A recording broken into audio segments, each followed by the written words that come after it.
Amahubo 137. Ngasemifuleni yaseBabele sahlala khona, sakhala.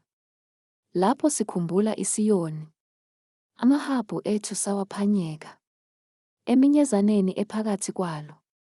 Ngokuba abasithumbileyo bacela ukuba sihlabelele igama, nabahluphi bethu bafuna injabulo, bethi, sihlabeleleni elinye lamagama aseSiyoni.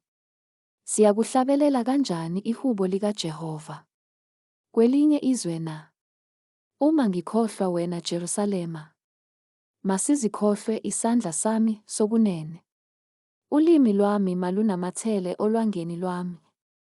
Uma ngingakukhumbuli, uma ngingaphakamisi iJerusalema phezu kwentokozo yami enkulu.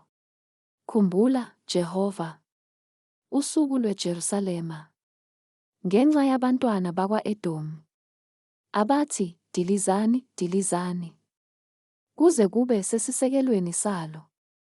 Ndodakazi yaseBabele, wena oyakubhujiswa, ubusisiwe oyakuphindisela kuwe izenzo zakho owazenza kithina.